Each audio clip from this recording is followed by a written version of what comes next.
Origi!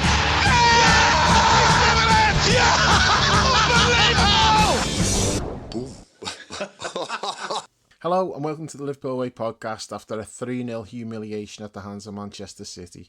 All the feel-good vibes of the Real Madrid game went up in smoke as the Reds produced a meek, passive performance in which they were second best all over the park.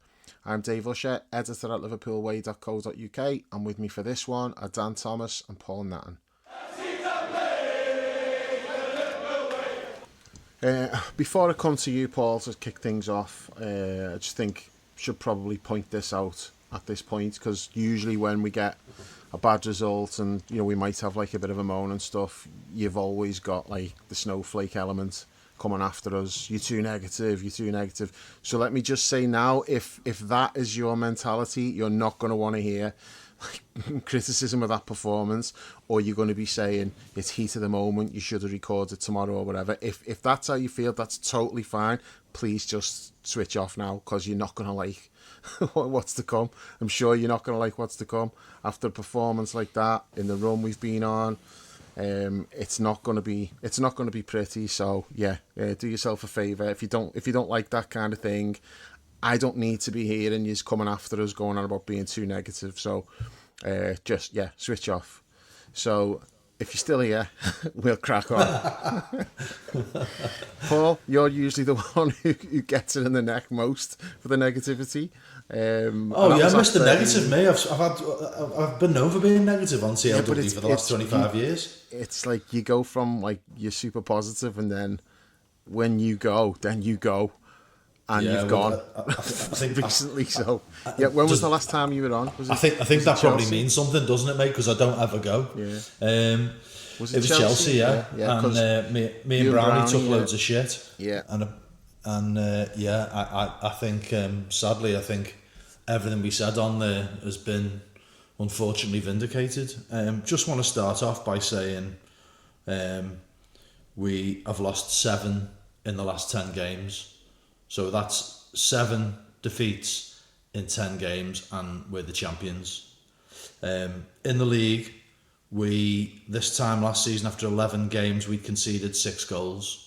This season, we've conceded 17 goals. That's nearly 3 times as many goals.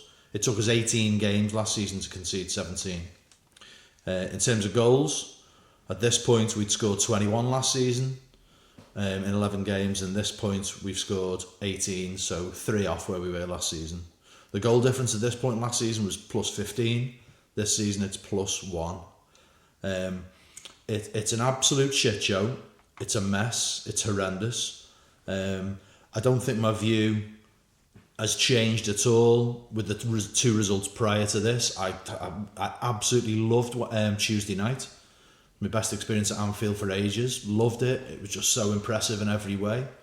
But I came away from it and actually said in the chat to you lads, I'm probably even more concerned now than I was beforehand, because how are we able to go from shit to shinola in that way?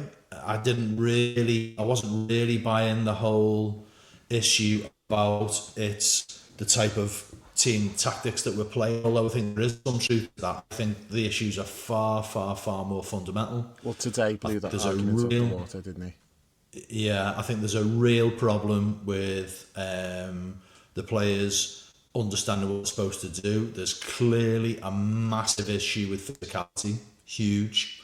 We're just getting outfought by almost every team we face. Tuesday being the obvious exception to that, but we've had 5 days off since then. I cannot see how we're not going to lose many more games. We're going into this international break now. We come back, I think we've got Forest. Then we've got West Ham, both physical direct teams this season. I think we're going to struggle in both of those games. I think it's a real concern. The fact that we've got all these new players, he doesn't seem to have a clue how to use them. I have very much resisted being critical of individual players, because I do feel this is fundamentally on the manager. I think there's some issues in terms of the recruitment. The plan for the recruitment, God knows what it was. We all thought it was going to be one thing. It's clearly not. So why is that? Has the manager just decided to go a different way to the plan that was in the summer? But I have to say that I can't absolve players of blame after an absolute fucking shit show like today. We're being humiliated on a weekly basis. Take your pick. Losing to this fucking pathetic Manc team at Anfield. Getting battered and bullied by Brentford. Going to City today, our biggest rivals over the last 10 years, and being utterly humiliated. The body language by the players after that, I think it was the second goal, I don't think I've seen anything like that since maybe the Hodgson days. There's all kinds of issues. It looks like Canate is just a joke. What's he doing? He doesn't want to be here, does he? Quite clearly. Let's not give ourselves anything other than he wants out. He's just thinking about going elsewhere. Maka probably could say the same, despite how great he was on Tuesday night. Just looks absolutely miles off it. Biggest worry for me today is the lad who's been absolutely unimpeachable all season. Dom has caught the bug today as well. Wasn't great, and he still had a couple of moments still where our best player. he showed his character. Yeah, he had a couple of moments where he showed character, but he's obviously catching. He can't keep carrying the team week after week after week. The captain is looking exposed at times, and that's the first time we've ever seen that. The best forward we've had, arguably ever, is just shit. It is an absolute fucking shit show, and it's on the manager for me. It's on the manager. The manager takes responsibility. He is under huge fucking pressure, and I just don't see how he turns it round. I'll be absolutely fucking delighted to be proven wrong. Delighted. But I can't see even a hint of where improvement is coming from. Florian Wirtz, I was made up when we signed him, absolutely just fucking buzzing off it in terms of you go and make this statement signing arguably for the next 10 years, you get the most in-demand number 10 in European football, you break the transfer record for him. He chooses us over rival clubs, ostensibly because the manager's given him this great plan. And then, listen, I'm fully sold on the idea that he needs a bit of time to adapt. I also think he's been absolutely shafted by not being picked every week when he should be getting picked every week. But I have to say, get in the fucking game, lad.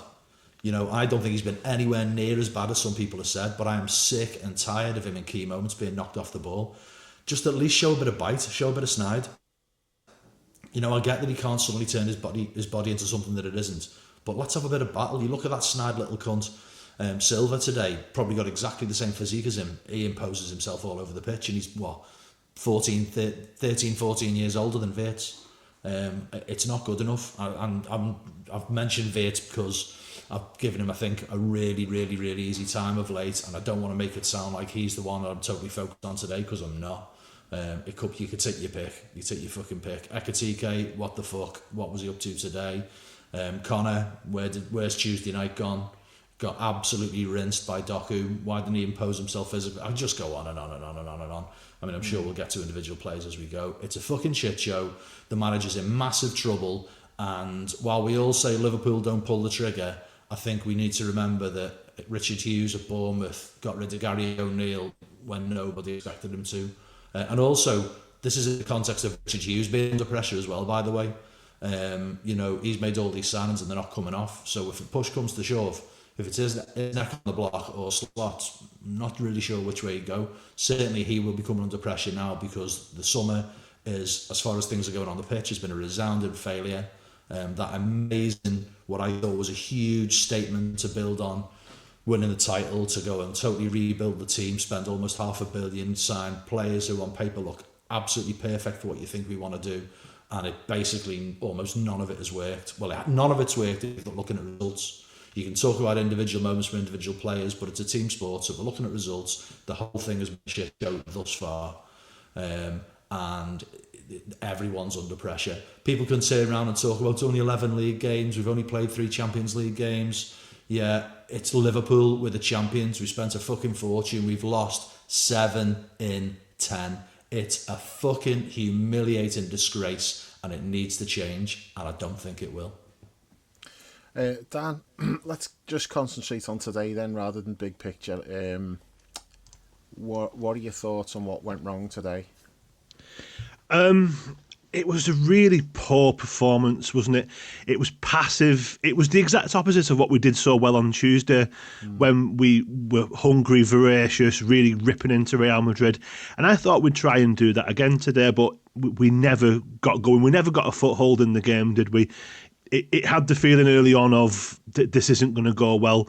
With that being said, and I'm not blaming the officials for us losing emphatically 3-0. As always seems to be the case at Manchester City, we came out of the game with razor fine margins going against us. The penalty that was given was a disgrace. I thought razor fine margins. I think they were just shocking decisions. But they were. But what I'm getting at is that's always the kind of decision that goes against us at Manchester City, isn't it? Even when we weren't challenging for the title, those were the decisions that went against us. It's never a penalty, and the disallowed goal, I'm sure we'll come to that. Jesus Christ, what a terrible decision that is. So if we get to 1-1 at half time, it's probably undeserved, but we're then looking at the second half in an entirely different manner. Instead, they go down the other end and score a poxy deflected goal, and we're chasing the game. But the reality is we never give ourselves a foothold. We didn't play well enough. We weren't aggressive enough. We were too passive. And attacking wise, I'm sure it's fair for me to say I've been complaining about the number of goals we've conceded since January. It's not a new phenomenon, this, as far as I'm concerned. We're conceding 3-3, 2-2, 2-1. We concede too many goals. That is a inarguable fact. But when the goals dry up at the other end, that's a huge problem. And we had what was it, the 75th minute when Dom had that shot at Donnarumma, which was a pretty easy save. That's a searing indictment as well. It's just a colossal mess, I'm afraid. There's no other way for me to describe it. It is a mess. To me, the whole thing feels like the end of a relationship where it's turned into John and Mary from Father Ted. Don't talk to me like that, you big pile of shite. We're not a million miles away from that happening, I don't think. 'Cause this is completely unsustainable, and I'm not saying he should be sacked or whatever, because at the moment I don't know what the plan is. I don't think anyone expected this, but all I can say is that this has been a huge concern to me since the first day of the season, when we were so open against Bournemouth. And Bournemouth are a good team, and Newcastle are a good team on the day, but the way they played against us with 10 men and bullied us, it's just a recurring theme. This kind of team of champions that stood so tall last season is wilting, and that's not just the players. The manager is also wilting. Paul's already kind of touched on a few things, but can he fix it? I'm not so sure. I don't know if he even knows what the problem is. He keeps telling us what the problem is, but if it was that regulation, I'm sure he would have fixed it by now when it ends. This is exactly what I was expecting I was not surprised at what's happened today. It's not a place we tend to do too well in, when we're at the top of our game, and we're anything but at the moment. We are in a bit of trouble. I know there's a few people, Stu, saying, we have a run of games coming up that we can try and build some momentum in. And that's true, we do. The fixture list does seem to be a bit kinder, because, and again, I'm not blaming anything other than our dreadful, poor, really, really bad performances. But we now have an international break, which is A, a nuisance, and B, if you recall, we had to stew on a loss to Chelsea just before the last one. We've not had the easiest run of fixtures. However, the fixtures we've had between now and the last international break weren't all that hard either. So real trouble now, I think. The league's gone. It felt like it had gone a while ago, but it's truly gone now. Arsenal are not perfect. They will drop points. If City are the next best challengers, and I don't mean this from a better place, they've completely outplayed us and deserved the win. If City are the next best challengers, that doesn't say a whole lot for the league. We have spent a fortune to revamp the team, and the word revamp was there, that it's actually been a complete and utter regression. We can point fingers and hypothesise, and I'm sure we'll come to that on a later podcast, because I've not really talked about the City game like Dave asked me to. But the reality is, revamp has turned into regression, and it is wholesale and retail nowhere near good enough, and it can't continue. Okay, I guess it's going to be up to me to talk about the City game. yeah. Sorry, Dave. Yeah, I mean, I did talk about the refereeing, to be fair, but that's not like me, is it? So I look at the second half today, and it wasn't good. But I looked at that and I was like, why didn't we approach the first half like that? So we come out, and obviously they'd had like a bit of a rocket at half time, or whether that's like Slot or whether that's like Virgil or whatever, but words will have been said at half time. They've come out, and it was much more like what I was expecting to see in the first half. But the first half was so passive. It was. I think they've gone out and tried to do what they did last year, and I didn't like that last year. I know we got the result, but it's not how I want to see us playing. And I didn't think it was justified last year because we were a much better side than City, and Haaland wasn't playing. I didn't feel we needed to approach the game like that. But anyway, it feels like we tried to do the same thing today. Now, that might have worked. Even though it's not how I'd want us to do it, it might have worked. The reason it doesn't work is Konate. So the plan just falls apart when you've got a defender fucking doing what he was doing. But I didn't want us to play like that anyway. Do you know what I mean? And so, like, I'm not blaming Konate for the way we played. But I am blaming him for whatever the plan was not working because of the shit show from him at the back. But why are we not going out there and just picking up from the momentum that we had from the Real Madrid game? Really good performance. Everyone's on a big high. Every single player on the pitch played really well. Why are we not going out into this game and trying to take that? He's named an unchanged team, by the way. So again, why are you not just trying to take that into the game today? And nobody's going to convince me that we did try to do that, because we clearly didn't. It was so passive. There was no press. There was no urgency. It was just letting City have the initiative. And City weren't really doing much other than Doku looking dangerous when he got the ball. But he always does.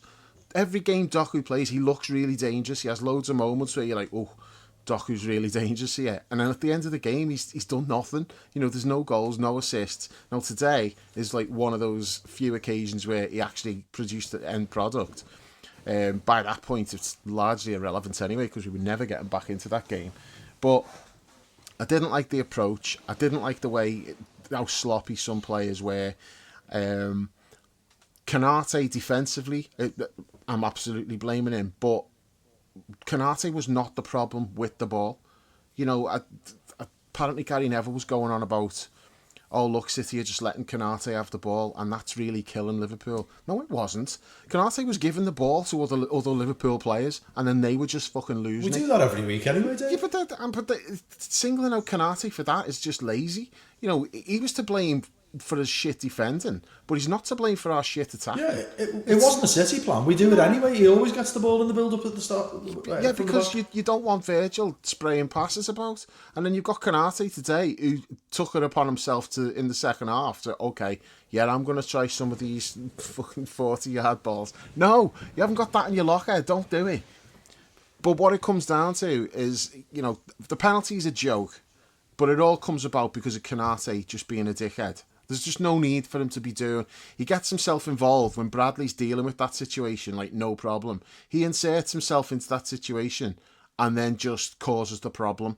So I don't think it was a penalty, but when you slow it down and you're looking for contact and you go, well, yeah, there is contact, you're in trouble. But what I would say is, referee made the decision on the pitch, no penalty. Why is that getting overturned? I'll tell you why it's getting overturned. It's Michael Oliver. That's why it's getting overturned. Fucking Abu Dhabi Oliver. There's so much evidence against him. There's so much evidence where Man City's concerned with him. It's, you know, we all know what's going on. And he's inserted himself into that and gone, yeah, you've made a clear and obvious error when there wasn't a clear and obvious error. There was a tiny bit of contact with his knee, not with his foot. So the penalty's a joke, but it's irrelevant in the grand scheme of things because he's made a really good save. Pleased for him because he got punished for the penalty when he's done nothing wrong. Really nice save from him. But then all of a sudden you're like, oh, the jitters come in, and then the goal they score, Canate doesn't even have to jump to head that ball away.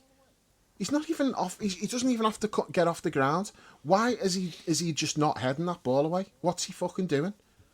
It's absolutely outrageously bad defending for him to just.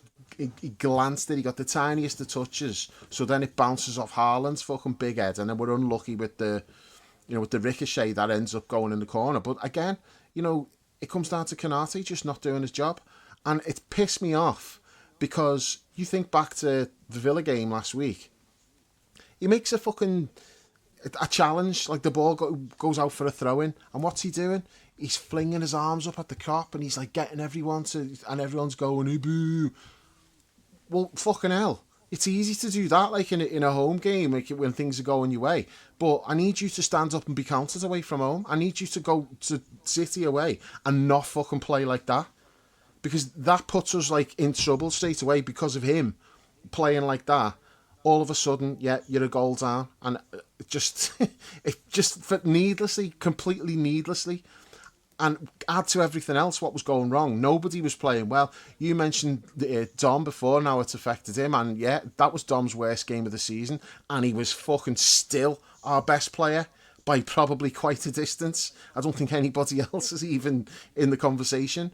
Gravenberch in the first 15, 20 minutes, every time the ball came to him, he lost it. So we couldn't build any sort of possession or try to get any attacks going. Everything just looked wrong from the very start of the game. And I believe Slot said something about just wanting to get to half-time at 1-0. And I understand that. That actually makes sense. But, I mean, fucking hell.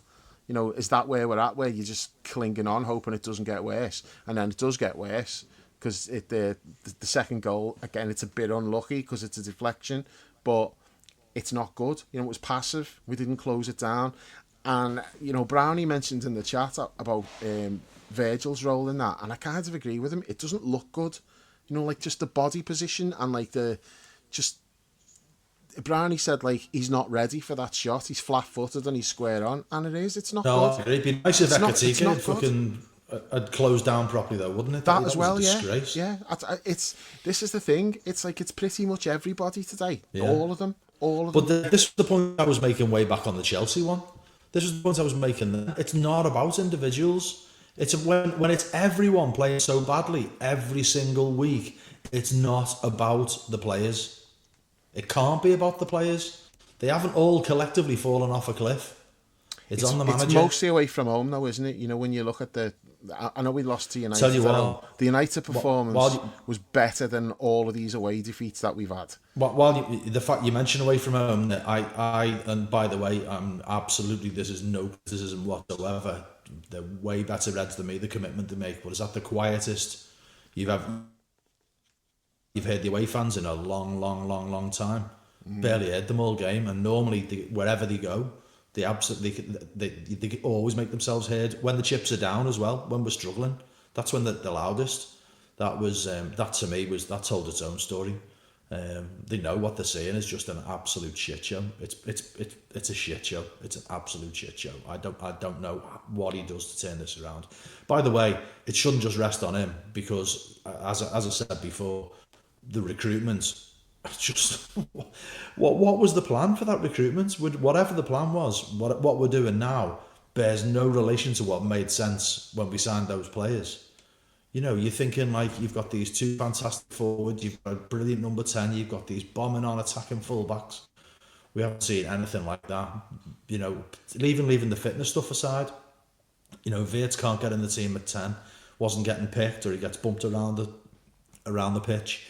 The fullbacks are absolutely not pushing on. It just looks an absolute mess. The whole thing is a mess from top to bottom. It's really, really bad. I don't know where we go next from here. It's really bad.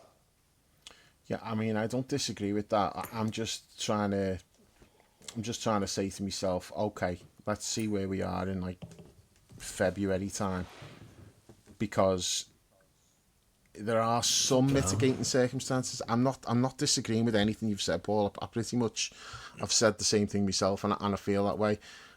all I'm trying to say is, okay, well, Isak's barely been available. When he has been available, he's not really been properly fit.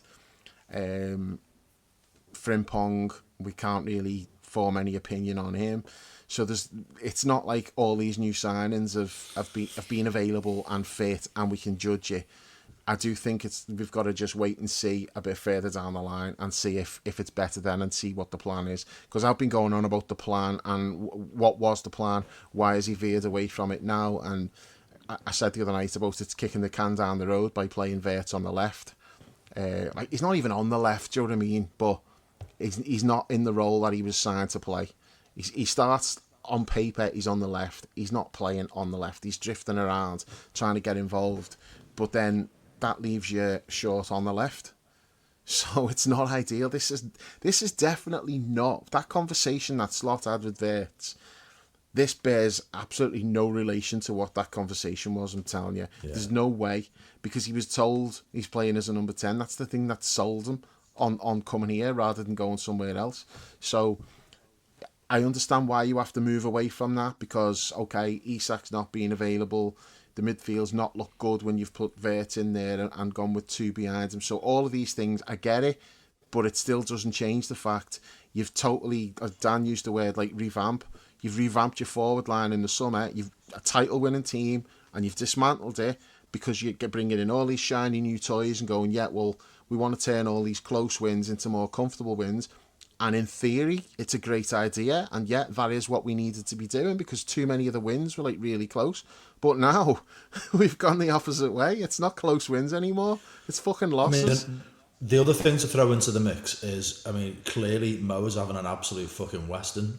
You know, for me, he's too far away from goal. He can't play out there on the wing if you want him to be a goal threat. He's too far away. I think you've got to have two forwards who are narrower. You've got to have Wirtz in behind. You've got to have your three midfielders, adding a bit of muscle in the middle there, and you've got to have fullbacks that provide the width. But we don't look anything like that. I think we look supine. We just look cowardly. You know, the tactics are cowardly. I was listening to you talking before about... Definitely. When you were talking before about how you think he set out to play the game, it just... this whole sort of cagey control thing... this idea of people say ever since Arne Slot came in, that he's a really attacking manager and he's really... And the numbers do tend to point that way, but it does. The eye test never does. You know, we don't play really, really aggressive front foot football. And I think at Liverpool, that's in our DNA. That's what we should be doing. We should absolutely set out to dominate teams, completely dominate them, and I don't think we do that. Another big worry for me is one of the things I thought he did brilliantly last season was because he did a lot of things brilliantly last season, even though much of the time my gut was saying I don't like this football. You know, when you're seeing us win and win and win and win and win, you have to just hold your hand up and say, well, he's doing the business. But one of the things that was really impressive is what he did with us physically in terms of, you know, keeping players fit and keeping players sharp and able to deliver game after game. That just looks like it's gone completely. Like there's absolutely no intensity there. There's absolutely just getting outrun. We're getting outfought. Players are getting injured. It just looks like it's becoming. It's like sand running through his hands. I bear the fella absolutely no ill will whatsoever, but it looks like he does look to me like he's completely out of his depth. Now that seems a mad thing to say when you look at what he did last season, because by any definition, it's empirically impressive to come in from Holland and take over from Jurgen Klopp and to win the league with hardly any players. That's amazing. And however people want to say things about it was an easy league, it was Klopp's team, all of those things, I don't care. If you win the league, you win the league. What I find so mad now is that it's just... I wouldn't have a problem if there was a clear plan that was in place and there were teething problems around that and there was players finding their feet. All the things that you'd expect when you make this amount of change. No one could really expect you to come in and everybody click straight away. But what I foresaw and hoped for in the summer was you've got this foundation of the champions who've won the lot. You add clearly high pedigree players, and the existing players carry you along until the new boys find their feet, and that delivers the title. And I don't think that was an unreasonable thing unreasonable view to have. at all. But everywhere you look, massive things are going wrong. And he doesn't seem to know what to do to stem the flow. That it's just so concerning. I'd love to be proven wrong. I'd love to have egg all over my face, get called all the cunts under the sun on the forum and what have you, and you know. But I just don't see where it's going to come from. I am really worried about facing Sean Dyche's Nottingham Forest. What the fuck does that say? Dan, talk us through the the disallowed goal. What are your thoughts on that? Well, I'm going to quote one of my favourite comedies here, which is Bottom. I'm going to say, well, it's bollocks, isn't it? Because it's a ridiculous decision. Donnarumma is a really, really good goalkeeper. I really, really rate him highly. He ain't getting to that header. There's nowhere. It doesn't matter whether Robertson stood where he was, behind the line, in Honolulu. He's not getting to that header. So for me, that whole interfering with the goalkeeper's line of sight stuff is just nonsense. I think the worry there straight with that goal straight away is it's the whole on-field decision, isn't it? The flag actually went up, and when Michael Oliver is the one pressing the buttons, you know that's going to get disallowed. It's gone at that point. It's nothing to do with the flag though, because the linesman's job is to just say if he's in an offside position or not. The linesman's not determining if he's in the goalkeeper's line because he can't see that from where he is. It's just his job to put the flag up, and then it's the referee's job. And if he can't see that, then it's VAR's job now. That's how it's supposed to be. They determine, is he in the keeper's line or whatever. So the linesman putting his flag up is totally immaterial to the whole conversation because he is offside. He is like clearly in an offside position in terms of he's like a couple of yards behind all the defenders. So the linesman has the flag, but that doesn't mean the linesman's saying that's no goal. He's just saying he's in an offside position. It's up to you now whether you think he's interfering or not. So the linesman's just done what he's supposed to do. And then it falls down elsewhere. You know, referees now probably don't get involved in stuff like that because they just let VAR do it. And as soon as it goes to that cunt on VAR, you know what's coming. You do. The just on the reasons for you know in the rules, like the things that the boxes that you've got to tick for why a goal would be disallowed, that doesn't come under any of them. He's not interfering at all. He's not in the goalkeeper's way. He doesn't make a play for the ball.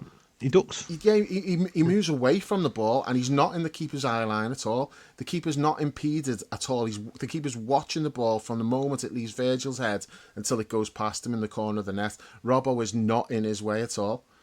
No, it's a nonsense decision. It was a nonsense decision then. It's a bent decision. Yeah, and when you watch it back, it gets worse. I think, and as well, it's for a team who you can often question set pieces as somewhere where we leave goals on the table, arguably. It's a great ball in from Moore, who doesn't normally take corners. It's a great ball, and it's a lovely header from Virgil. Bottom corner. And it would have been against the run of play, but you know, like that would have then given us a foothold to go in at half-time and maybe see what we can do, because we played much better second half, admittedly, from a low bar. You know, like maybe we go on to win that game. And Stuart's talked about fine margins, and I know what he means. I do, because if that's an away game at Wolves or someone like that, those decisions might not go our way. But as I said, we just seem to not have much luck on that ground. You'd expect to create more chances after that because it's Wolves. It's different. You need the decisions in a big game. Yeah, and we don't get them, and we never get them at that stadium. Whether you want to put any or kind at of Anfield if Michael Oliver's involved. Well, I was just going to say whether you want to put any kind of Abu Dhabi meaning on that. I'm not so sure. Any consultation visits or business trips on the expenses. I'm not so sure if you want to go down that route, Dave. You can. It's your podcast. But for me, that was it's a huge turning point in the game. That because yes, we hadn't played very well, but quite often you find that you're not at your best, but you go in at half time and you go, right, roll your sleeves up and on you go. But as you just said, you need the margins to go your way in that game. Goals change games. Yeah, exactly. It's 1-0 at the time. If that goal stands, who knows what happens after that. That doesn't excuse how abysmal we were prior to that. not at all. And just to arguably jump ahead, because just to emphasise what you're saying is true, if Gakpo scores to make that 2-1 when he did a Stu Monty and blazed it over the bar, then that could be a different game. As it turns out, 5 minutes later, City go and score a pretty good goal, to be fair, and that's it. Boys, I can't disagree with anything you're saying about all of this, but I still think it's clutching at straws. Like, I think it's got, it's not clutching at straws. It's a major talking point from the game. Yeah. It's got to be discussed. If you look at the wider context, it's completely in line. What we're seeing, the result is completely in line with what's been going on.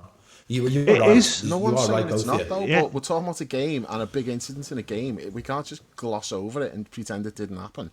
It was a disgraceful decision. Fair enough. And it's the same referee fair again. Fair enough. It is a disgraceful decision, but to me, it just feels like almost an irrelevance. Yeah, fair enough. I suppose you're right. It is a big incident, but I just think it's so insignificant in the grand scheme of where we're at. I just think things are absolutely horrendous, and to me, it's just symptomatic of the season that we're having. In the grand scheme of things, I agree completely. On today's game, it's had a pretty big bearing on the outcome, regardless of how shit we were before. As I say, goals change games, and that goal should have stood, and it didn't. Now, the only thing I would say, and like this is irrelevant, but it's just my own feeling on it, is like, well, fortune favours the brave, and you were not fucking brave. You went out like and played like cowardly for me, so you don't really deserve to get breaks. But that doesn't excuse the referee from, like, not even the referee. I agree. It doesn't excuse the referee. But I suppose that's my point, really, Dave. The referee, what you said there, who grew up 5 minutes away from that stadium, he didn't have a bad game. Chris Kavanagh's not the problem. It was. Do you mean Mr. Kavanagh? Mr. Kavanagh, as you go. Yeah, he's not the issue today. It's in terms of the officials. It's Michael Oliver, but. Yeah, it doesn't excuse the way we played. You know, I just got no feeling if we scored, we would have. I mean, you are right, goals do change games, but I don't think they change them for this team at the moment. I just think, I don't know, I've got no confidence in them whatsoever. I don't know what I base that confidence on. There's nothing to base any confidence on at all. It's a mess. And then the frustrating thing, Dave, is 5 minutes later, City get that bit of luck that we don't, and at 2-0, as Paul just alluded to, at 1-0 you're thinking, oh well, all it takes is a set piece, voila, and then when it goes to 2-0, this team does not have that in it, and you knew at half time the game was dead. It would it be 3-0, 4-0, 5-0? So that was just to put the icing on top of the cherry, on top of the cake. That was a supreme kick in the bollocks, that second goal just before half time. But there was it had been coming and it had been building, the pressure had been building. I'm not so sure that I subscribe to Gary Neville's total annihilation theory that we were hanging on from minute one. You know, we were okay-ish until about half an hour, and then we completely went down the tubes, and that second goal just killed it, didn't it? Yeah. And as I said earlier, I mean, you can say it's a bit unlucky because it's a deflection, but it wasn't good. It summed up the half. It was passive, no aggression there. Just it was just meek. It was just absolutely meek. And when you go in 2-0 down, we come out, bit of a response. Thought we were playing okay, but. You know, the third goal just totally ends it, doesn't it? And you know, the third goal, it's a brilliant goal, but Konate's showing him onto his right foot. It's like, what are you doing? Like, the only thing he's going to do that might hurt you is he might have like one of his 1 in 100 shots that goes in. Because he's good for like, 3, 4, 5 goals a season, Doku, something like that. And unfortunately, one of them's come against us today, but don't let him shoot like that.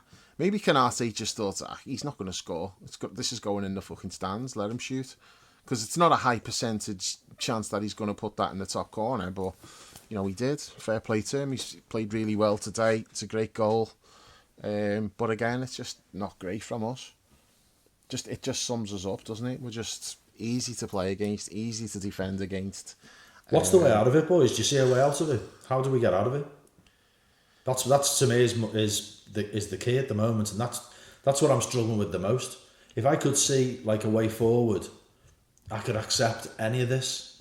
You know what I mean? I've always been a long-term thinker. Always thought about, you know, players need a season. things emerge over time. I just don't see that's for me is why I am so despondent about the whole thing.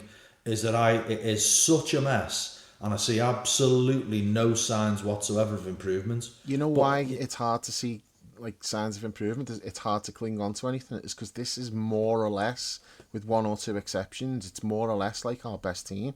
Yeah. Or like, I don't know if it's our best team, but he's got most of the players available. Obviously, Alisson comes back in, but the keeper's not the problem. You know, I've criticised him on a couple of 1v1s, but aside from like the way he is on 1v1s, I think he's been good. He's not the issue. He's been fine. Alisson coming back in probably doesn't change that result today, does he? It's not like the goalkeeper's to blame for it. So what does, boys? I don't know, because unless you're pinning all your hopes on Isak, is Isak going to be massively improved on what Ekatiké's given us? Just putting him in the team, it won't do a thing, I don't think. I think there's got to be something fundamental about how we play. Because we don't play to the number 9. Well, Ekatike did nothing today, but again, what kind of service did he get? I'm sick of saying. I think you've got to create a team that's just about giving chances to the number. You've got to create a team that's about giving chances to. I'd have 2 number 9s. I'd have 2 players up front, and I think you've got to create a team about that. And Wirtz has got to sit behind them, and you've got to pack the midfield, and you've got a fullbacks bombing on. I just don't see it. That's what I thought we were going to get. I agree roughly, with that, Paul, but to do that, there's no hint whatsoever of that happening, is there? But to do it, that basically means you're leaving Mo out. Unless you play. No, not necessarily. Not necessarily. I mean, but if you need to, fine. If you need to, fine. We're at that stage. But I don't necessarily agree. I think you play 2 narrower forwards. Mo could be one on the right. Hugo, Isak could be on the left. Or you leave Mo out and you play Isak, Hugo, or you bring Cody in. Those are the 4 there to play those 2 positions. I think they just play narrower. Come a little bit closer in. Your width is from your fullbacks. You've got the 3 midfielders behind. I know this is a very simplistic way of describing what I know is a very complex issue. Tactics are not as simple as just knocking out a few shapes and numbers. But to me, at least, that would seem coherent. That seems to offer solidity in the middle. It seems to get Wirtz in his most dangerous position. It seems to get the forwards closer to goal. And it seems to give you width. You know, to me, that suggests a way of keeping the team relatively solid, dominating the ball in midfield, getting the ball to the forwards. You have consistently said, Dave, going 3 years now, that it's not a number 9 fit friendly team. You're absolutely right. It has to become one. It has to become one. If it doesn't, I just don't see what we do. Was the plan. Mo Salah is not going to score those goals that he scored from out where he was. I was talking last season about, I speculated about, does Mo come further inside? Could Mo play centre forward? I think unless Mo comes closer to goal, we might as well sell him. And I fucking love Mo. I absolutely love him. And I defend him to the hilt. But there's absolutely no point, in my view, in this team, with this setup, the way things are right now, having him out wide there, you've got to get him closer to goal. And you've also got to be in a position whereby you're creating space for him. You've got other players doing things that will get him and other forwards into positions where they can score. But I see absolutely no sign of any of that. No sign of any of that. I don't know why he expects things to change by just basically moving around the deck chairs on the Titanic. It just, it's Wirtz going to the left. I mean, you take your point before, it's not strictly speaking on the left. But you're absolutely right, Dave. There's absolutely no way that was what Wirtz was sold. But I don't think for 1 second has come close to allowing him to play in the way he told him he was going to play. He barely picked him until recently. I think he did for the first few games, and then he mustn't have liked how the shape of the team was being affected or whatever, and then he started leaving him out for especially away games, and he left him out for a couple of home games as well, actually. So I don't know, that's not relevant, home or away, but he was leaving him out. But he did pick him for like the first 3 or 4 games, I think. So there must have been something there which made him think, okay, maybe not. But I think if you had a plan, which he obviously did have a plan, he's come away from that plan, and too quickly. That's why I'm saying, I'm trying to think, okay, well, let's see where we are February or March, because when everyone's fit and available, he's got to put that plan in, and maybe when Mo goes away at AFCON, that makes it easier to do. I don't know. Why wait till then? Why wait till then? He can't do it now because of Isak. You know, Isak was obviously a key part of the plan, because you don't spend that kind of money if he's not a massive part of your plan. But So he's not assuming really he's fit, assuming he's fit after this break, he's on the bench today. That's a big assumption. He's obviously, yeah, I know it is, but like we're the whole conversation's hypothetical, isn't it? You're talking about February. We would hope to see something better. I don't think that's an unreasonable position to take. But what I'm interested in is not the idea that we see where things are at in February. That's a perfectly reasonable position. What I'm interested in is how do we get from here to there? What's the path? So let's say he is available. How would you set it up? Because for me, I just can't keep seeing this same shit show every week and just accept that that's the way it's going to be. Things have to change. Well, how would you like to see it? No, I'm the same. All I would say is, whatever his plan was, what he wanted to do, I need to see that sooner rather than later. And he's moved away from it. What do you think it was then? I don't know. But I'll tell you one thing. Initially, I did think that the plan might have been for Isak and Ekitike in the same team. I no longer think that, based on the interview he did with Owen Hargreaves last week. And the first thing he pointed out was the games that they played.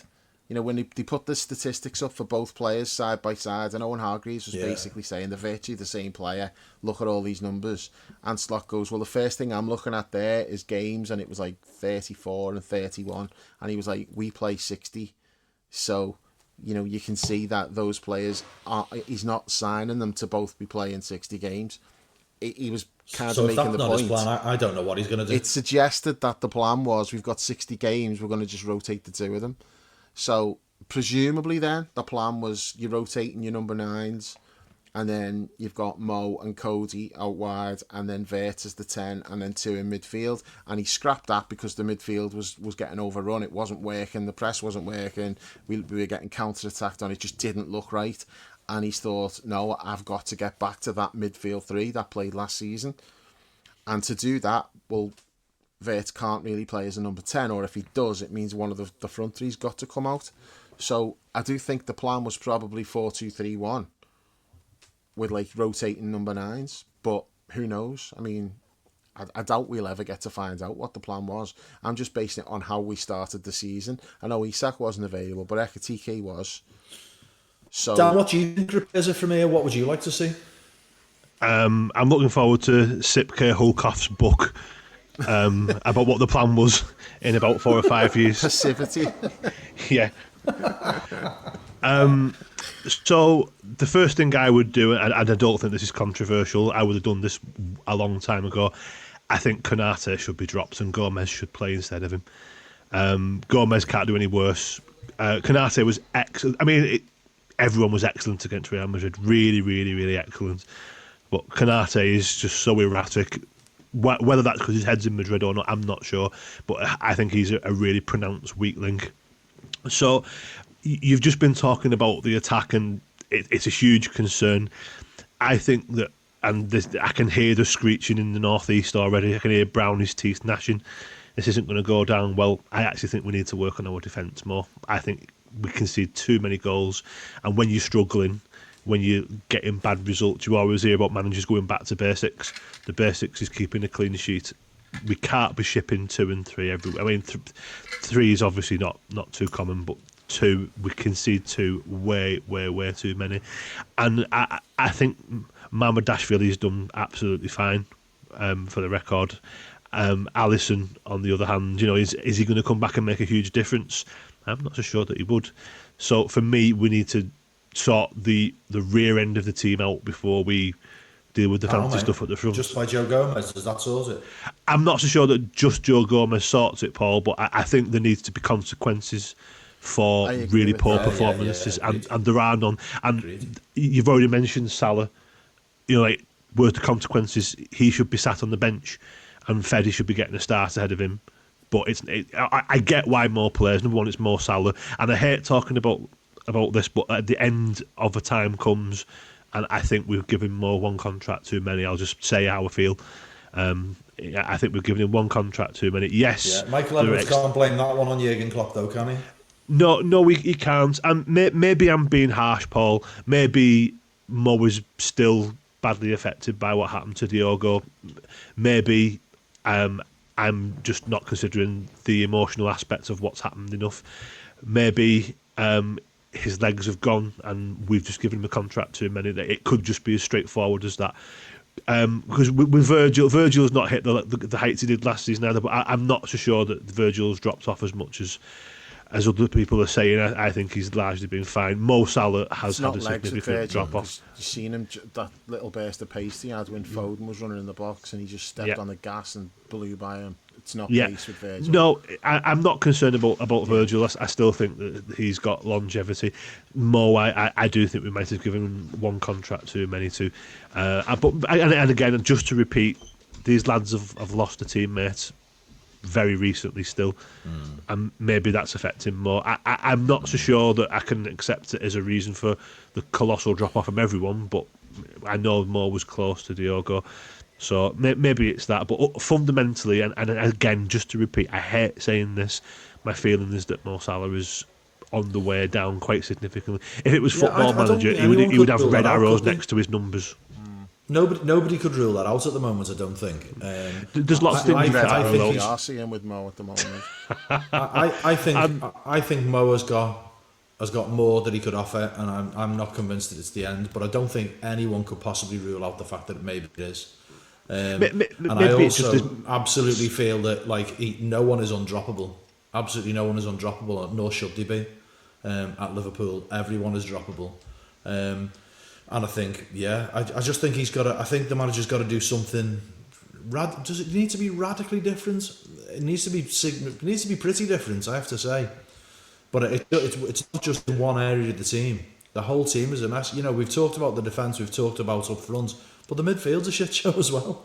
The bit that connects it all together is just not working either. That's why I keep coming back to the plan and the manager and what he wants, because for me it's not. It's way beyond individuals and individual form. Well, Paul, and I was saying that in the Chelsea game, when things were nowhere near what they are now. So you just said there about the midfield, and Dan said about going back to basics. Is that not what we've just done this week against Villa on Tuesday? Yeah. And against Villa as well. Yeah. It was back to basics. The three midfield players all played really well in those games, and then you come out today and play like that, and it's like, well, what the fuck's going on?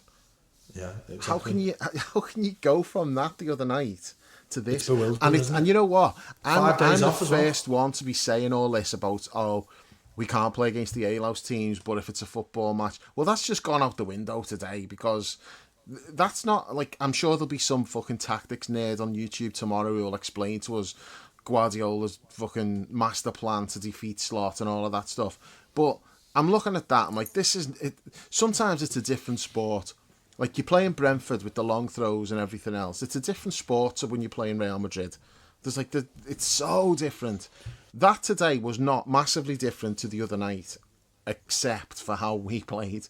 We played like that the other night, and then we went to City and turned in that fucking meek, pitiful, just back foot, passive, shit performance against the team that got the ball down and played footy. I said in the chat, didn't I? It was like in the first minute or two of the game, and City got a throw, level with our penalty area, and threw it backwards.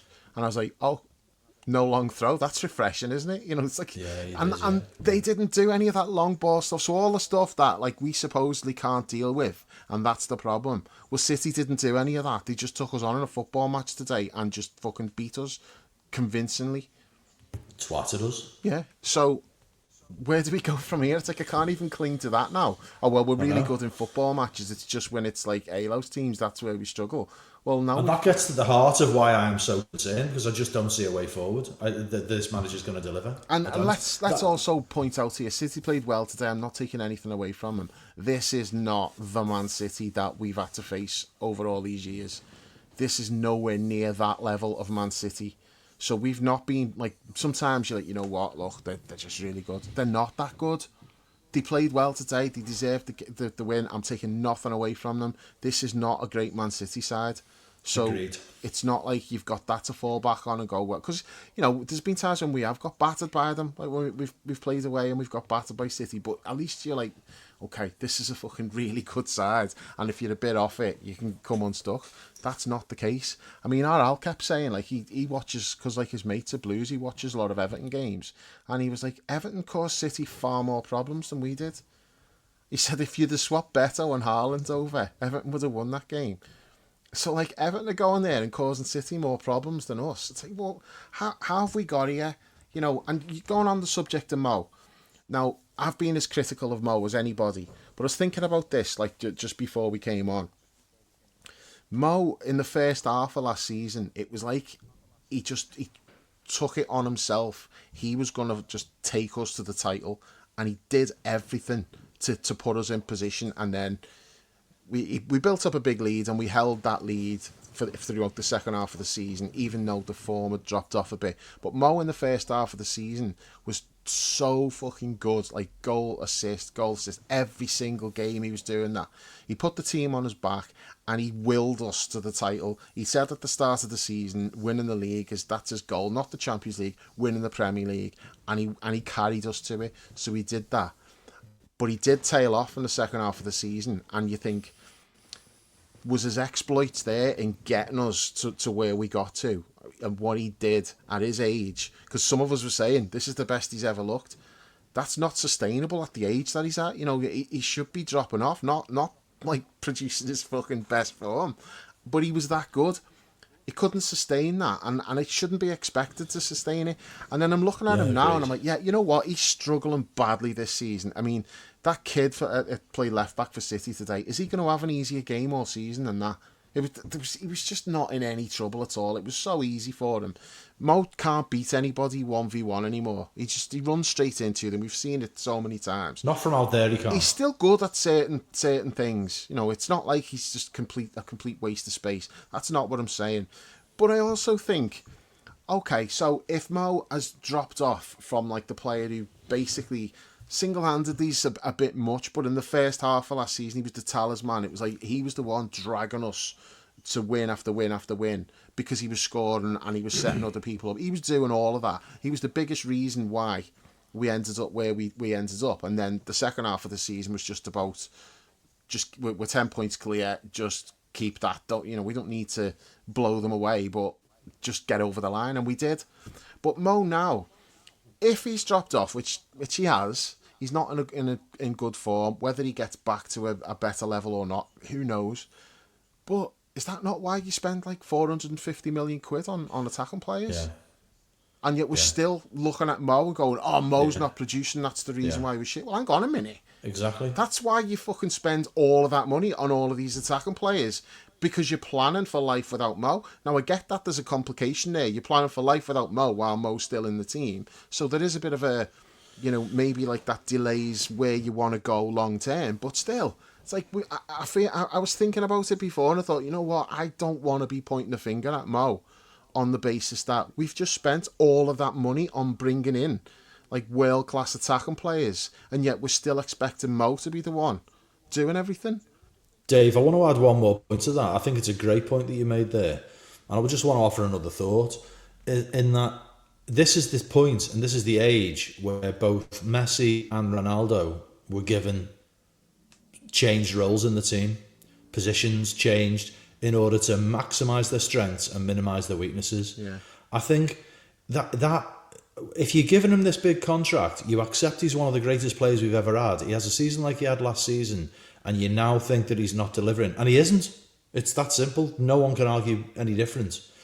And the rest of the team isn't functioning either. Surely you have to do something with this position. You have to try. Particularly if you've not got Isak available. That's why I think he has to come a little bit further inside. You've got to get him closer to goal. And what you lose by trying that, I think this manager is too fundamentally conservative with the small C in the way he approaches games and the way he approaches tactics. When people tell me that he's this very attacking manager, I feel like it's almost sort of like, is this Emperor's new clothes? Am I watching an emperor who's absolutely naked walking down the street and everyone's telling me about how amazing his clothes are? I just don't see it like. I just don't see it. Like I'm not saying like he eschews attacking football at all. You know, we have moments in games where we can be great, but this is not my idea of very, very attacking football or radical football. And I think if things are going to improve, he's got to do something quite different to what he's done to this point, because it's quite clearly not working. And the other factor, which I always come back to, is when the narrative bandwagon starts rolling, when the noise gets in the players' heads, everything becomes infinitely harder to turn around, because you're not just managing pieces on, on a tactics board. You're managing human beings who are feeling shit about themselves. They're under pressure. They're all second guessing themselves. That's got to be a factor in a lot of what we saw today, regardless of what we saw on Tuesday night. It's not like a switch that you flick on and off. A lot of these players now are thinking, the pressure's on them. They feel they've got to succeed. They're either trying too hard or they're confused, and the whole thing becomes this sloppy, horrible mess. I think he's got to be looking at doing something quite different with the whole team, and that includes Mo. And he might need to drop Mo to start with. That's okay, but I don't think you can be paying somebody 450 grand a week or whatever and be leaving him on the bench or not doing something different. If it comes to that, we might as well just sell him as soon as possible. I don't think he wants that. I don't want that, and I think that would be a mistake. I think we should try and make what we've got work, but try something different. And I just see no signs of us trying anything radically different. It's all sort of tinkering around the edges, and none of it's bold enough. Dan, have you got anything to add? No, I think we've done the more stuff quite well there. I think it's like the big point that Paul made there that I was nodding along with in particular, if you can imagine that, Paul, was the Messi and Ronaldo argument about how their roles in their respective teams changed. Now, I'm not really so sure what you can do with Mo if you want to play him through the middle or not, but I don't think he's quick enough for that either. And we've spent the best part of, over 200 million on two central strikers. So I really don't see where Mo fits through the middle. Ronaldo's club changed as well. It wasn't just his role. Real Madrid moved him on. They did, yeah. And as I've already alluded to, and as I will repeat, I do not like saying maybe that time has come for Mo. Maybe it just has. Maybe it's just that time. Maybe his body's just not up to what we want anymore. But the problem is we don't know what we want, and we're talking about going back to basics, and you kind of picked up on that, Dave, when you said we'd gone back to that this week, getting back to the old midfield, getting the band back together, and it working quite well. And it did work really well. Without the ball, Villa created nothing other than shots from the edge of the box, and Real Madrid created nothing other than one shot by Bellingham inside the box. So we looked really solid, and then today it all just falls apart. Yeah, and it can't be legs, because we've had a 5-day turnaround. It's not legs. It's not legs. I'm not. This is above my pay grade. I would expect. It's not above Monsi's though. That's just brought me nicely onto this, because I let this go at the time, and when I was playing it back, when I was editing, I was like, how the fuck did I let him get away with that? So me and Chris are the ones who always say, yeah, that's above our pay grade and that. He comes on and he says, he goes, I know you boys say that it's the Premier League tactics and stuff, it's above your pay grade, but it's not above mine. I'm like, hang on a minute. So this high level elite coaching at like the very, very top level is not above Stu's pay grade. Well, all I'll say to you, Dave, is get a grip. Oh, well, that's a story for another day, Dan. I will probably tell that when he's on. But no, just apologise to the listeners there for letting him get away with that one. That was poor on my behalf. So, yeah, for me, if you sort out the problems at the back and you become more solid and you're not chasing games all the time, I think everything else up front will eventually begin to sort itself out. Having Isak back should help, but I'm saying should help. It might not do, because I just can't. Even me, the most naturally negative, pessimistic football fan you could wish to meet, could not have envisaged how this is unfolding. This is unfurling at a rate of knots, and I don't know how to fix it. But I'm not a well-paid football manager. I'm sure that it will be mulled over and thought about on a beach in Dubai for the next fortnight. But maybe that's just me turning into a bit of a bitch, to be honest. Because you know what, I'll never forget last season. It will always stay with me, that the happiness and the spontaneous kind of it was just amazing. But I also have a long memory, and I just hate football again, and I hate that. I've not watched. I hardly watch any football at the moment because I'm that cheesed off with Liverpool. I hardly watch any football. I'm normally the one who's sat there watching Nottingham Forest against Leeds, or Crystal Palace against Brighton, and I can't even motivate myself to do that. So yeah, big changes are needed tactically. I think, and again, just stop conceding so many goals. Today, I think you can like anyone can concede 3 goals to Man City, anybody. But when you're conceding 2 to a Man United team that didn't really try and attack second half, when you're conceding 2 every week, it's just unsustainable. And you can have an attack as multifaceted and functional and firing as much as you want. If you're conceding 2 goals every week, that's not going to wash it. And I know people want entertaining football, and I am not immune from that. Even someone as moderate as me when it comes to wanting clean sheets, I like attacking football, and I think that will naturally come and will naturally improve if we're not trying to get ourselves back into a game because we've conceded yet another grim goal.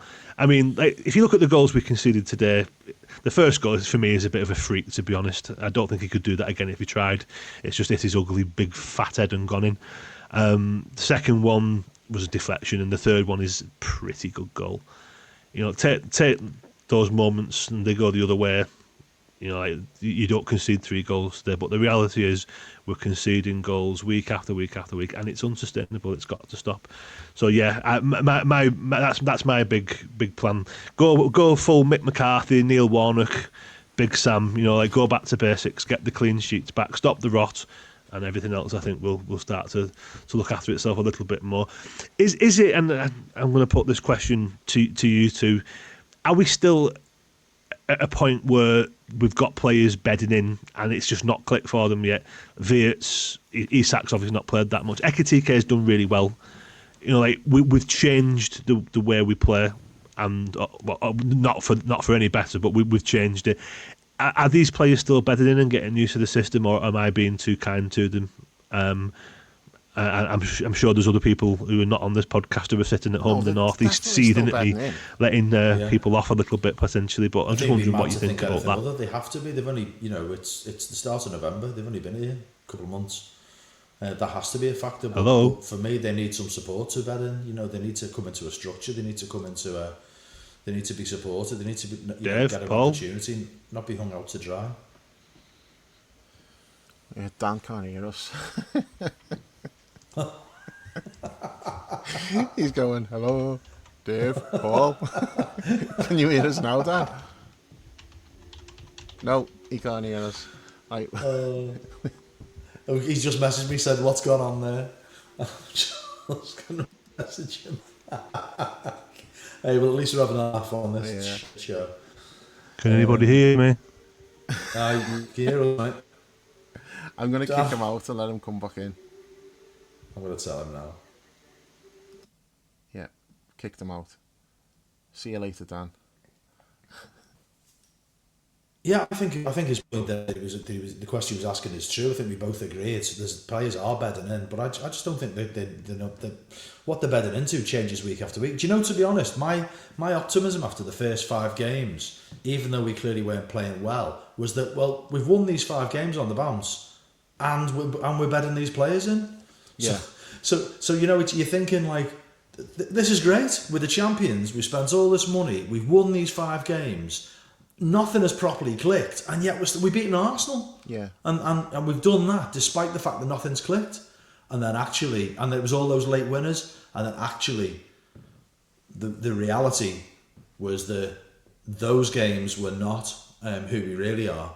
What we're seeing now is, I think, what we really are. Because that's in the performances, because the performances have deteriorated from then, but not wildly so. They were inconsistent performances, weren't they, in those first 5 wins? Got out of jail a number of times, but the performances have continued to decline. So I am very open to the idea that players need time, and a lot of time in some cases. You spend £100 million plus on 22-year-old Florian Wirtz. I wouldn't even be thinking about questioning him till there's a good season gone by. But I at least want to be picking him every week and picking him in a consistent way and building my tactics around this supposed world-class talent that's supposed to be generational. I'll be finding a way to make sure that works before anything else. You need to see it, don't you? That it might not be working, but you at least want to have confidence that there's a plan here. They know what they're doing. It's just going to take a bit of time, and that's mine. But that's why I'm saying let's see where we are, late February time, and hopefully we're going to be in a much better place than we are right now. Because if we're not, well, I suppose you can't. I suppose what there's an excuse now. You can still say it's early, players are bedding in. You get to February, that excuse isn't there for me. It's like, no, we should be seeing it by now. So I totally accept that, Dave. I think that's a perfectly reasonable position. But my problem is that there's no direction to travel. If there was any hints of us adopting a plan, I'd be sound with it. I wouldn't be liking defeats, don't get me wrong. But I would have no problem holding my nerve, thinking, okay, I see where we're going. It's not right. We need to get it right. But there's a strategy, because like the summer to me looked all about a strategy. It looked all about medium and long term planning. That they'd had a conversation and they decided this is the direction we want to go, and it looks nothing like that, and it doesn't seem to suit even slightly the players that we've got. I made the point the last time I was on about Kirkes. We've signed the most attacking left back in the league. And then we asked him to play at that stage. We asked him to play much like Robbo was playing like last season, sort of tucking in. Now he's let the shackles off a little bit since then, but he's not playing like he did for Bournemouth. And I just, all of that just makes me think, get to February, brilliant, but can I at least see a logical, strategic, step-by-step way forward? Even if results aren't right, I want performances to become more cohesive. That's the thing that really worries me, and I just see absolutely no sign of that, and that's why I'm very, very worried for this manager. Very worried for him. I just want to be clear, by the way, I am not calling for his head. I'm not calling for his head. He deserves far better than that at this stage. He's won the league. He does deserve time, but anyone saying he's not under serious pressure is living in cloud fucking cuckoo land. He's under massive pressure, and he's very much deserving of criticism. I'd love to see him get us out of it, but that won't happen with a click of the fingers. It'll happen step by step.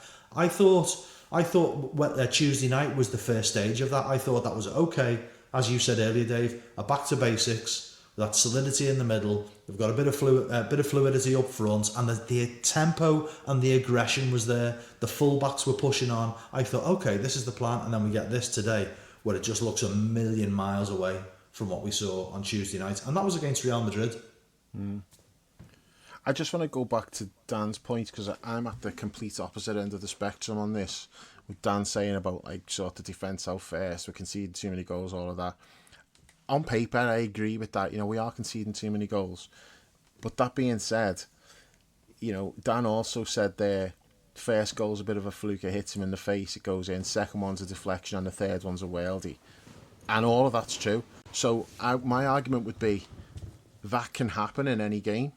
You can't legislate for some of the things that happened. What you can legislate for is how you play with the ball.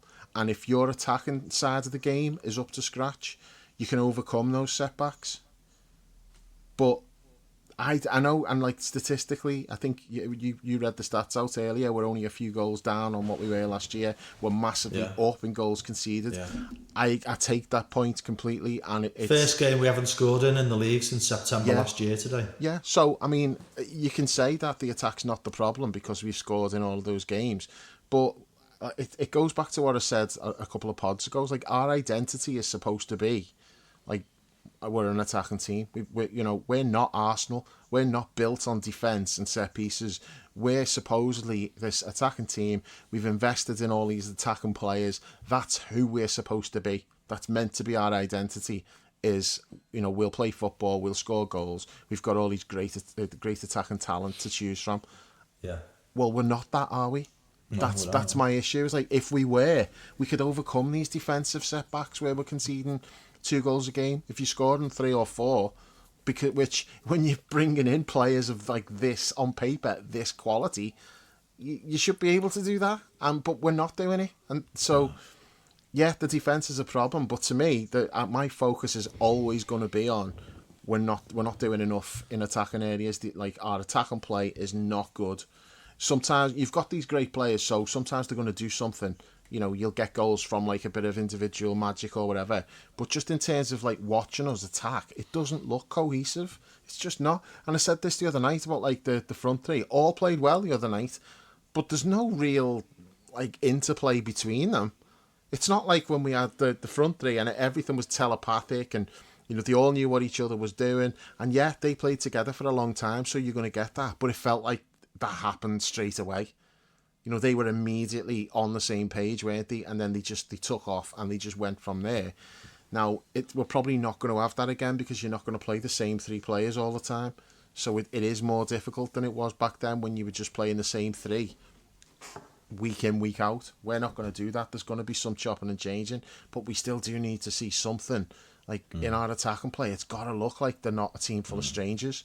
Now, again, that maybe comes back to the fact that in some ways, some of them are strangers, which goes back to what I'm saying again about, well, let's see where we are in February.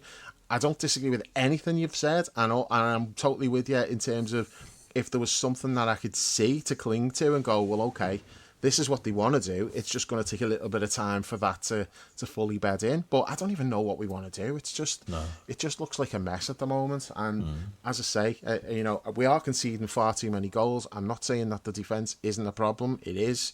But my focus is always going to be on, well, we signed all these forwards. We're supposed to be good going forward, and we're not. Dan? Can you hear me okay? Yeah. He's back. Little voice out of nowhere. Hello? No, he can't hear us Oh, again. God, he's gone again. He could hear us before. No, he can't. He's gone again. I don't believe it. I'm still here. It's just that you can't. For some reason, it's taking my microphone thing away. Give me 1 second. Let me just. He's gone. Or is he just jumping back in? Yeah. I know you can hear me now because you're listening to me. You pause waiting to listen to me, but it's not. I can hear you, but for some reason I can't hear myself. So, if you can you hear me now? Someone say something. Yeah, just talk, mate. Go for it. Dan's having an absolute canard. Right. Well, it's back. He's having a Western super canard. It's back for whatever reason. So what were we talking about again? Liverpool are shit. Discuss. Well, yeah. Well, no, Dave just came back and said he was responding to your point and saying agrees with everything you said, but fundamentally, when you lash out all this cash on the attacking talent, we've got to get. That's what he wants to see first and foremost. That's also who we're supposed to be. We're not a defensive-minded team. Absolutely, and I'm not advocating that we go, like Gary Megson or Sam Allardyce or Mikel Sean Arteta. Dyche. Mikel Arteta, yeah. I'm just advocating that we just need to stop conceding goals because it's killing us. You can nick a game 1-0 when you're not playing well. You can't nick a game 1-1 because you conceded a really, really terrible goal. And like I said, take the goals out today in isolation, for the three avoidable ones that they are. I just think that we are struggling with our identity, and I think the manager's struggling with his identity as well. He was meant to be an attacking coach, and I just don't see it. There were stretches last season. We had a week last season. I think it might have been 2 weeks actually, where we beat Real Madrid, we beat Man City, and we beat Leverkusen 2-0, 2-0, 4-0, and it was magnificent. It was exactly the right balance of attack and defence, and I just don't feel as though we've seen that enough. And I don't think we will, because I just think that the manager is a bit taciturn. He's not a defensive manager, though. This is why it's weird. He's not. But he's becoming one. He's a bit too fixed on control. Do you know what? He's not defensive. Do you know what who I'm gonna compare him to? I think he's. Ted's been saying this for a while, jokingly. There's quite a bit of Brendan Rodgers about him. He's losing his identity. He's losing what he wants. I'm not prepared to go there. I'm not saying that he's. I don't see that. I think in terms of, I think he's losing his identity. I do. I'm not comparing him to Brendan. I mean, Brendan Rodgers has gone on to win umpteen Scottish League titles and an FA Cup. I mean, if anyone, I think he's a bit more Rafa than Brendan. But no, I'm not willing to go down that particular rabbit hole. All of that doesn't. Well, he's won the league and Rafa won the European Cup. But I just think I think that any of those comparisons don't think they're really fair. But I'm not saying that his teams can't defend or lose the bottle or whatever. I'm just saying he's losing. To me, it feels like he's losing his identity in front of us. He's losing his identity, and it's not nice to watch either. I kind of am one of the the people who've talked about Jurgen the least since he left, and it's just going to generate noise. He needs to turn results around. And so what do you think his identity is, Dan? Because I think that's maybe, you saying that kind of like made the spark off in my head, that I don't actually, maybe my biggest issue is I don't really know what his identity is. I know what our identity is as a club, but I don't know what his identity is. And that seems to be, that the gap between those two things seems to be where the issue lies. I think Arne Slot wants to win games 2-0. I think that is Arne Slot's perfect game of football, where you win a game 2-0. I think he's definitely not a he who dares wins managers. He's not like a sensible, moderate manager either, which is a political term which I like using. You know, there is someone who likes to play attacking football, and you can see it with the patterns of play when we're playing well, which is few and far between this season. Certainly last season there were some nice patterns.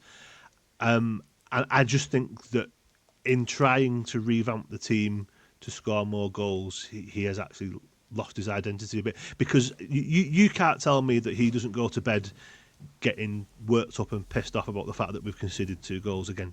It must get on his nerves. Yeah. But when he played in Holland, he was known for playing attacking football, and I get that it's a different league, but the mentality would that mentality would fit in well at Liverpool. We like attacking football, we demand attacking football, and we've every right to. And as I said, the Brendan Rodgers comparison is not in terms of things going wrong. It's just that's what I'm seeing from him. I'm seeing a manager who I think is losing his identity.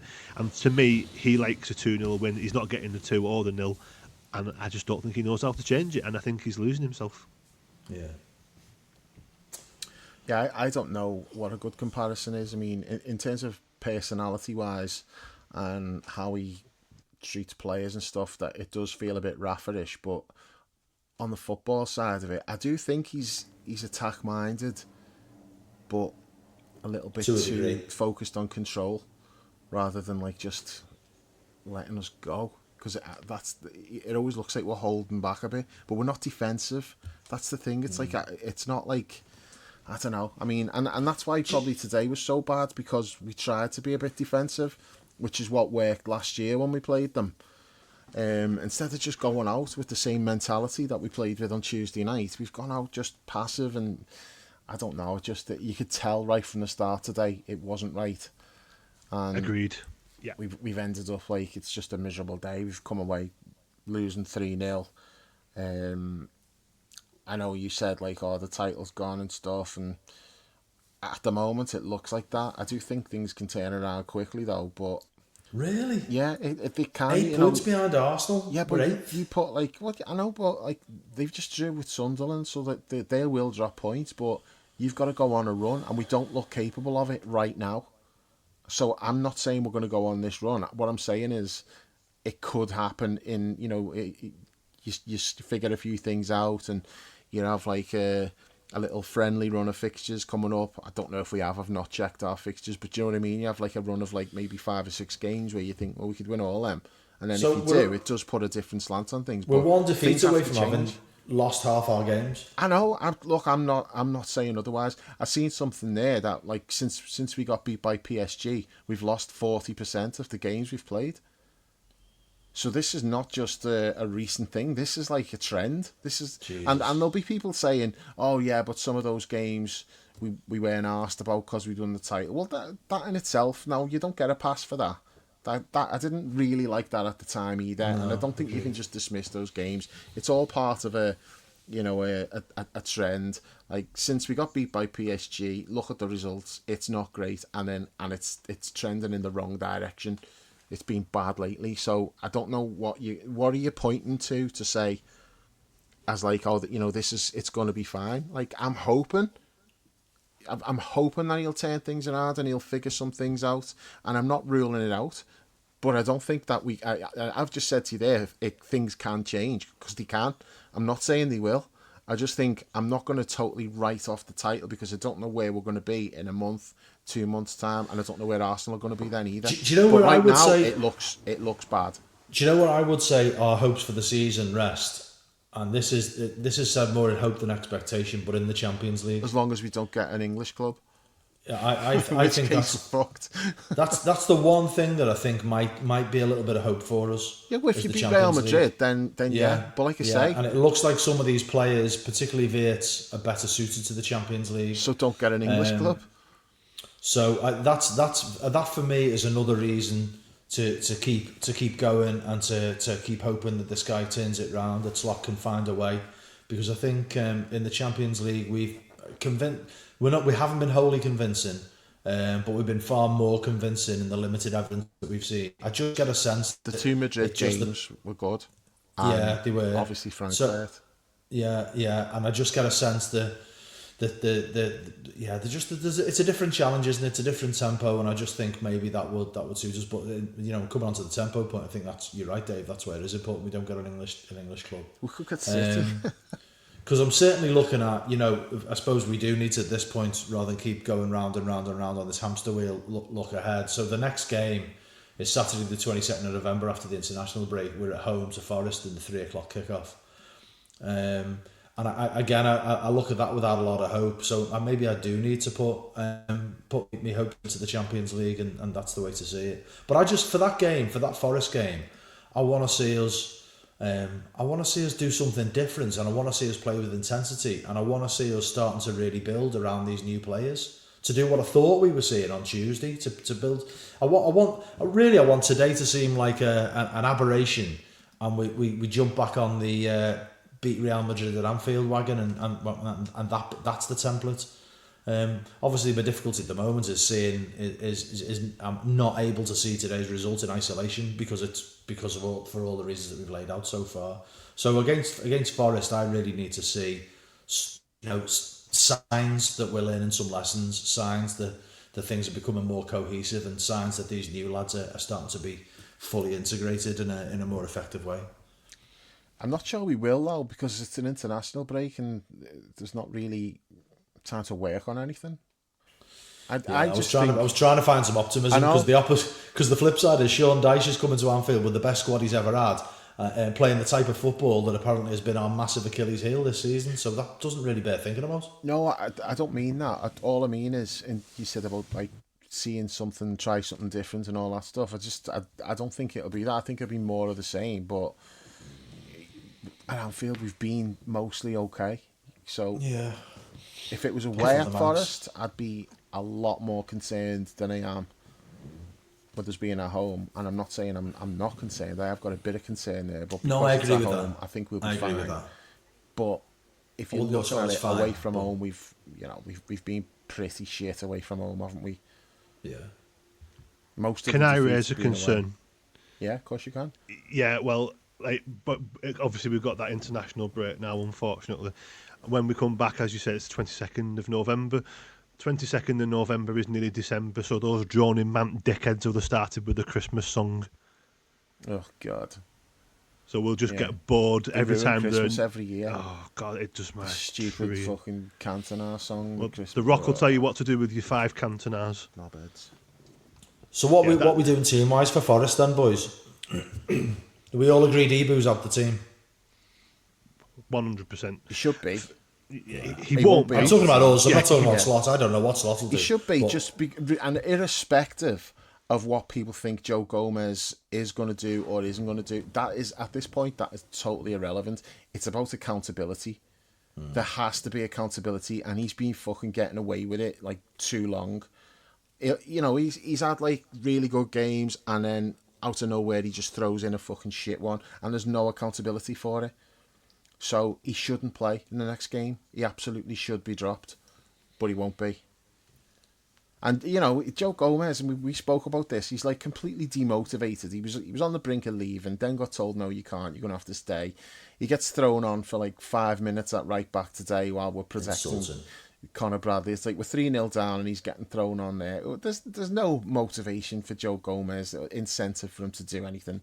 So even if he comes in, I'm not expecting to see the best of Joe Gomez, because he's just playing for like his own professional pride. He's not thinking, I can prove myself, I can get in the team and maybe like turn things around. His head's already out the door, and I don't blame him for that either. That's the message he's received loud and clear. Yeah, that's the problem. Like maybe if Leone was fit, you could have done something there and dropped him and put Leone in. sent out a message that way. But yeah, I think he has to come in. I'd hopefully Alisson back in. No knock on Mamardashvili, but I just think you want the main man back in. I'd go Virgil and Joe Gomez.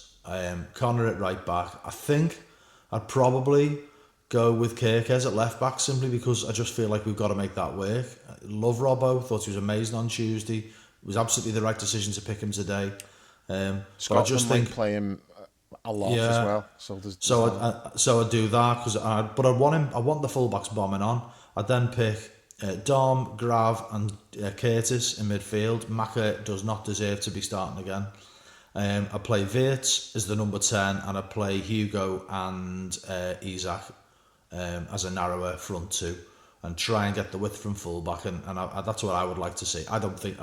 There's absolutely no chance we're going to see that in my view, but that's what I would like to see. I think Mo needs to come out.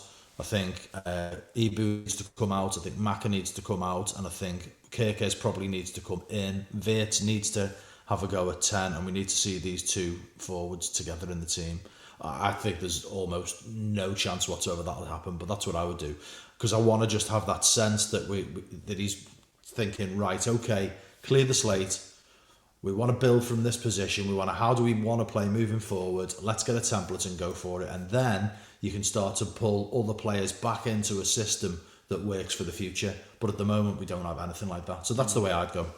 I'd co-sign that. I'd maybe play Robbo over Kirkes, but the rest of the team, I'd like to see that. We won't see it. You're totally right. There's no chance we will see it, but yeah, I would. Yeah, I'll definitely sign up for that. Dan, what are your thoughts? Well, it's not a second, it's a third in. I was like, the big thing that I wanted to do. We need to try and find a way to get Isak and Ekitike on the pitch together. I think there were bright signs when that happened against United. I thought we looked quite dangerous. United admittedly aren't very good, but there were positive signs when they spent time on the field together. So for me, that's the big one. I do, and it was me who used the word like consequences. I do want to see consequences. McAllister should be dropped. Konate should be dropped. So yeah, I agree with that team. But I think one thing that I want to come in on, you won't get me singing very often in this podcast, but I definitely want us to be on the phone, and I want Steve Parish to be going because we won't stop telephoning him to get Mark Guehi in. That's something that we really need to get to the club and start sipping some bub and get that deal done. It's gone right over my head. I've got no idea what that was. Dave, but it's just Dan, so it's brilliant. The honourable gentleman, Dave, doesn't know a Lady Gaga song and he thinks Born This Way is the perfect That was not Born This Way, Dan. No, I'm not saying that wasn't Born This Way. It wasn't, it was Telephone. But what I'm saying is the honourable gentleman is clearly a big Lady Gaga fan, so we should know that joke. That did not sound like Lady Gaga. No offence, mate, but no. Well, I don't think... Dave, we're laughing, mate. This is a good place to start. Lady Gaga is not from Blackbrook in St Helens, Dave. It's not really a surprise. I don't sound like... Neither is Beyonce, that I'm aware of. I'm not so sure that Beyonce is from St Helens. You know, in all way, were you saying, let's get Mark Gay as soon as possible? Is that what you were saying? Yes, absolutely, yeah. That was my long-winded I agree. way of saying it. Yes, I agree. Yeah, he massively improved this team. I'm not saying that if we'd assigned Mark Guehi, we wouldn't be in this fine mess. And I'll swiddle my tie for the Laurel and Hardy effect there, but we wouldn't be in as much of a mess. There's an argument for it because Guehi would not have played as badly as Konate has, but because Gomez is demotivated and Leone was 18 and is now out for a long time, there isn't Konate can swan around and play as he feels fit, and there's not a lot we can do about it. That's Stu Monty tapping a sign. Yeah, don't tap the sign. Yeah, I mean, for me, Guehi's been in great form this season. He's regularly scoring goals as well, and regularly. He's way better than I thought he was. Yes, same. Yeah, since we started paying more attention to him, it has come to my attention that is the case. Yeah, so for me, you can tap the sign all you want, Stu. I think that is a sign that we need to be getting. I wouldn't mind seeing Mark Guehi's red Christmas tree. A la Virgil, that would be a nice thing to do. I mean, there's just to kind of like take us away from Lady Gaga featuring Beyonce, we've been linked with Semenyo again recently, haven't we? And if that's a clause, that is something that we potentially could do in January. Yeah, I agree with all of that, Dan. The one caveat I'd say is that we shouldn't just be buying our way. If we think we can buy our way out of this, I think we're in bigger trouble. Oh, absolutely. It's not just about... Yeah. This is not about players. It's about how we want to play. It's about how we want to set up. It is, and whilst that's true, whilst I completely agree, like, obviously Guehi's a no-brainer, and we've lost one of the centre halves as well. There's not a lot you can do about that, and we wanted to sign him, but needs must when the Glasner vomits in your kettle. So there's not a lot we can do about that. Paul knows Glasner vomits in your kettle. I'm putting that on a t-shirt. Paul knows that's a Blackadder quote, slightly amended.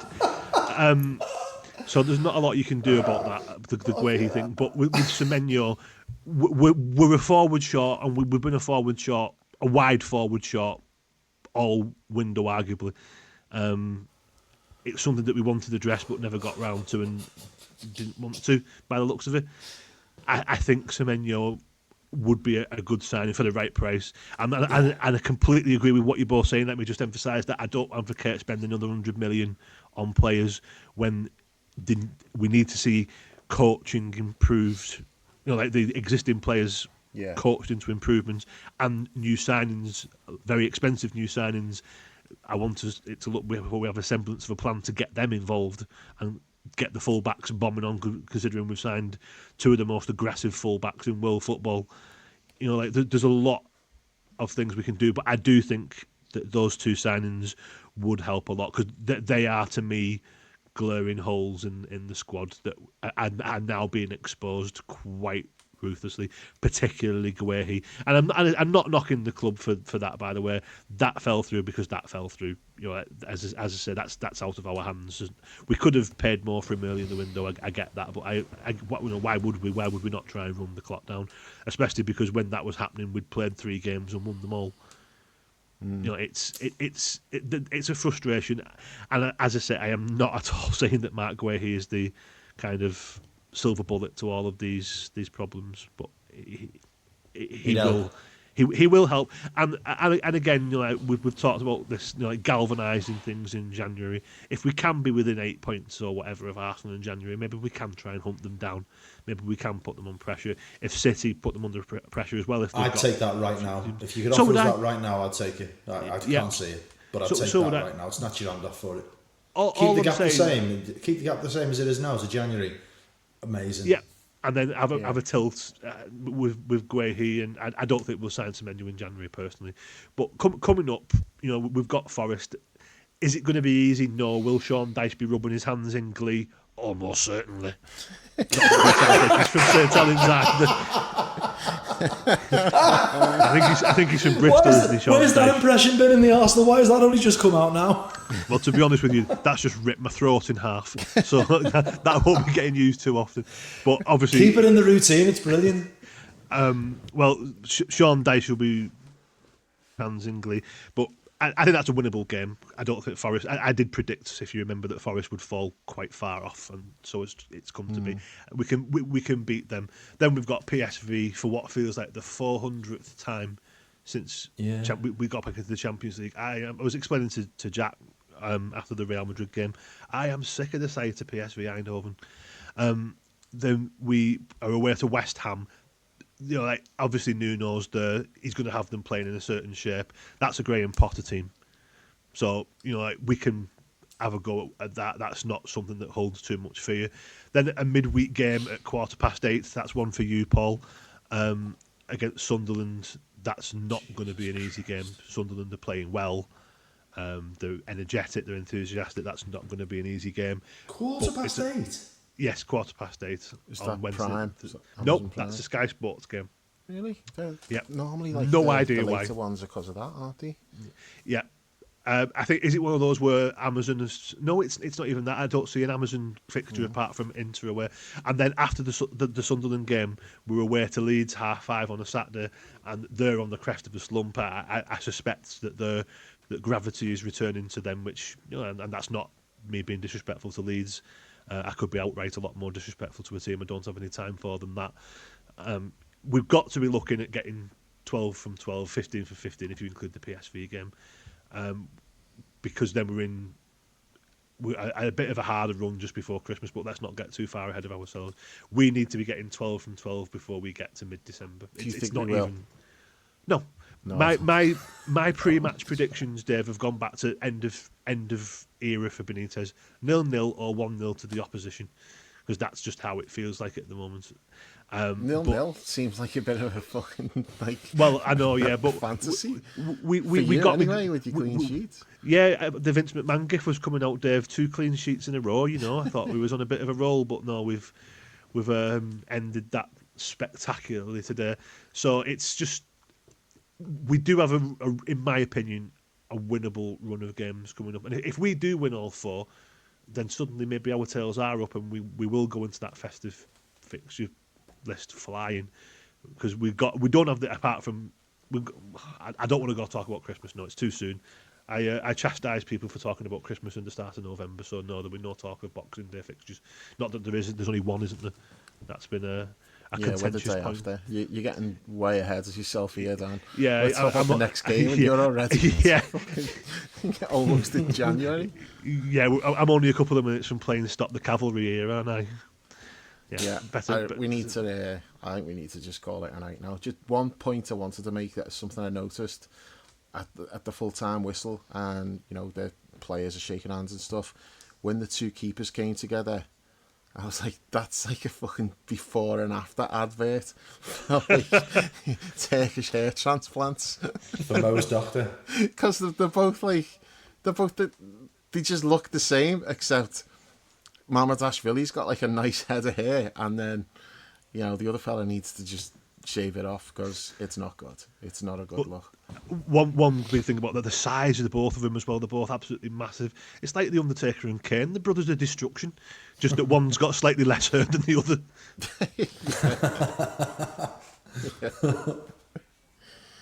Right, that's it. We're done. Let's call it a nice night. one, yeah, definitely. Thankfully, we're not going to be back for another 2 weeks, so there is that. Be grateful for that. So if you've stayed with us for this long, appreciate it. And yeah, we'll be back in 2 weeks' time after the Forest game. Definitely not doing anything in between. Just want to try and forget about it. Right, before we go, Dan, do you want to tell the listeners about your latest venture? Yeah, just a real quick shout out to TLW listeners that I am part of a new podcast. It is about Earlstown Cricket Club, which is my team, and who TLW very kindly sponsor me for every season. It's about village cricket, it's about Ashes cricket. But if you want to look us up on YouTube, you'll see me doing my stuff, hosting, perhaps with a little less confidence than I show on this podcast, about cricket and holding discussions, and any support that we can get from TLW listeners will be much appreciated. If you can give Earlstown Cricket Club a follow on YouTube, that would be much appreciated. Thank you very much. Yep, nice one, Dan. So any cricket fans out there, get on Dan's podcast. So yeah, until then, thanks for listening, and we'll catch you soon.